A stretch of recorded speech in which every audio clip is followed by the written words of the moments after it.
জিজ্ঞেস করলাম সেদিন আপনার কথা যে স্যার কেমন আছে, কয় যে আছে, ভালো আছে। শরীরটা খুব খারাপ হয়ে গেছে। শরীর ইয়ে হয়ে গেছে, গরম তো। মানে না দুশ্চিন্তাটা বেশি তাকে বলে এখন তো স্যার আমার শেষ সময়, এখন তো দুশ্চিন্তা হবেই স্যার।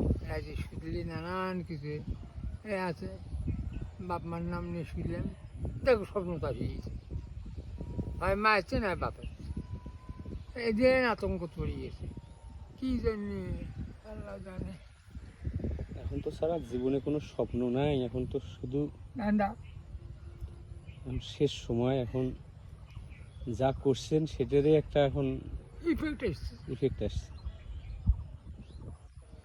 ওই কিছুদিন নিজে বেরোয় নিয়েছে, নামাজগুলো আমার কামাইয়া গেল যায়,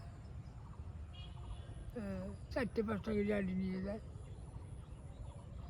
বেরিয়েছে আমার কামড়া নেবো, এলে হাজঙ্গের জাত, এলে হাজঙ্গের জাত, একটু সুযোগ পাইলেই সমস্যা হয়ে যাবে। আমি পারি না, এই হাজঙ্গের জাত, এই দুনিয়া আটতেছে না, হাসিনে সরকার দেখেন না, দুনিয়া দিলিয়া নিয়ে তাও আটে না, তাই তো স্যার।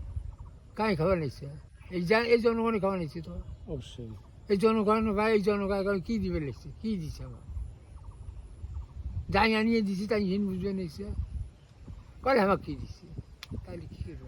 মানুষের তো স্যার মনের আশা, মনের আশা কেউ পূরণ করতে পারে না, পারে না। আল্লাহ পূরণ করতে পারে না, মানুষ স্যার। পূরণ করে। তবে আল্লাহ যার যার পূরণ করছে, মানে আল্লাহর উপর যাই খুশি আছে, তাই সব কিছুতেই খুশি থাকতে না পারবে। আমিও এই তা বাবা ভালো মনে করো আল্লাহ, আমি যা দেখা দরকার আল্লাহ তোমার নির্দেশে পালন করছি, আর আমার দেখার কিছু নেই, নিটুকে আরাম এসে এখন থাকবো, সেটা আমার ভাগ্য হচ্ছে। সেটা হচ্ছে না।